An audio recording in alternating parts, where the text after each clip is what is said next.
আসসালামু আলাইকুম। সুপ্রিয় দর্শক, আজকে আমরা আরেকটি গুরুত্বপূর্ণ রোগ নিয়ে আলোচনা করব। আমাদের নিউরোসার্জারিতে আমরা যেটাকে বলে থাকি আমাদের মেরুদণ্ডের একটি রোগ, যেটাকে আমরা বলি অ্যাটলান্টো এক্সিয়াল ডিসলোকেশন, বা আমাদের মাথা এবং ঘাড়ের সংযোগস্থলে যে দুটি কশরুকা থাকে সেটার সমস্যা হলে এই রোগটি হয়ে থাকে। তাহলে কি কি কারণে এই সমস্যা হয়? অ্যাটলান্টো এক্সিয়াল ডিসলোকেশন বা মাথার ঘাড়ের সংযোগস্থলে যে সমস্যা, সেটা বিভিন্ন কারণে হতে পারে। একটা হলো জন্মগতভাবে তার গঠনের ত্রুটি থাকলে হতে পারে।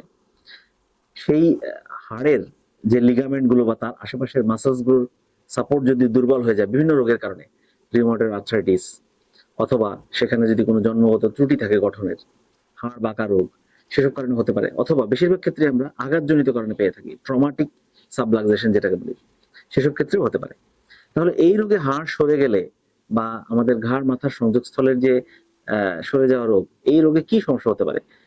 এই ঘাড় সংযোগস্থলের হাড় সরে গেলে সেটা নার্ভে চাপ দেয়। এই নার্ভে চাপ দেওয়ার কারণে চার হাত পা অবশ হয়ে যাওয়া, প্যারালাইসিস হয়ে যাওয়া, বা কিছু কিছু ক্ষেত্রে শ্বাস প্রশ্বাস নালীর শ্বাস নিতে কষ্ট হওয়ার রোগ হয়, এবং আলটিমেটলি চিকিৎসা না করলে মৃত্যু পর্যন্ত হতে পারে। আসলে দেখে নেই আসলে যে এই রোগের কথা বলছি সেটা কোন জায়গার রোগ।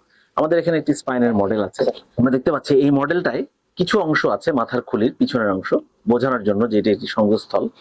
তার সাথে আমাদের একটি মেরুদণ্ড আছে, পুরো মেরুদণ্ডটা। আর এই যে সংযোগস্থলের জায়গাটা, এই জায়গাটাকেই আমরা বলি মাথা এবং ঘাড়ের সংযোগস্থল, C1 C2 ভার্টিব্রা বা কশেরুকা। মানে সার্ভাইকালের সি এবং ক্রমিক সংখ্যা অনুযায়ী 1 এবং 2, এই দুটো ভার্টিব্রা বা হাড্ডিকেই আমরা কিন্তু সংযোগস্থল বলে থাকি, ক্র্যানিও ভার্টিব্রাল জাংশন। এই অ্যাটলান্টো ডিসলোকেশন এই দুটো হাড়েই হয়। অ্যাটলান্টো এক্সিয়াল জয়েন্ট মানে হলো এই 2 নাম্বার হাড়কে বলা হয় এক্সিস, আর এটাকে বলা হয় অ্যাটলাস, সেখান থেকে অ্যাটলান্টো এক্সিয়াল। তাহলে এটা যখন সরে যায় তখন কিন্তু তার যে অ্যালাইনমেন্ট আমরা দেখছি, এটা একটা নির্দিষ্ট বক্রাকারে সে মেনটেন করেছে। এটা হলে তখন আমাদের এই হাড়টা পিছনে চলে যায়। তখন আমাদের এর ভিতরে যে নার্ভ থাকে, তখন এই নার্ভটা চাপ খেয়ে যায় এবং চেপে যায়।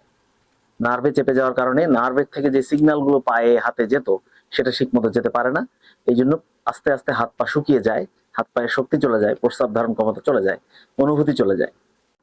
তখন আমরা যেটা করি, এই হাড়ের যে অস্বাভাবিক যে পিছনের দিকে চলে গেল বা আঘাতজনিত কারণে সরে গেল, এটাকে আমরা স্ক্রু দিয়ে ফিক্সেশন করে আবার আগের জায়গায় নিয়ে আসি, তার পূর্বের জায়গায় এটাকে নিয়ে আসি।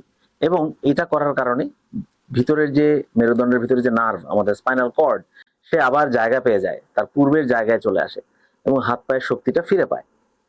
তাহলে আমাদের এই যে রোগ হলো এবং পরবর্তী চিকিৎসা, এই চিকিৎসাটা আমরা প্রতিনিয়তই করছি বাংলাদেশে। আমাদের দেশে অত্যাধুনিক চিকিৎসার মাধ্যমে, অত্যাধুনিক মাইক্রোস্কোপের মাধ্যমে, অত্যাধুনিক সিআর মেশিন এবং নাট বল্টু স্ক্রু দিয়ে আমরা এই চিকিৎসা প্রতিনিয়ত করছি এবং রোগীরা ভালো হয়ে যাচ্ছেন। আশা করি আজকের যে রোগ সম্বন্ধে কথা বললাম, আটলান্টো এক্সিয়াল ডিসলোকেশন, এটার মূল কারণ এবং কি করি আমরা অপারেশন, সেটা সম্বন্ধে আপনারা জানতে পেরেছেন।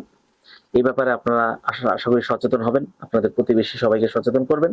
সবাইকে ধন্যবাদ, পরবর্তীতে আবার দেখা হবে। আসসালামু আলাইকুম।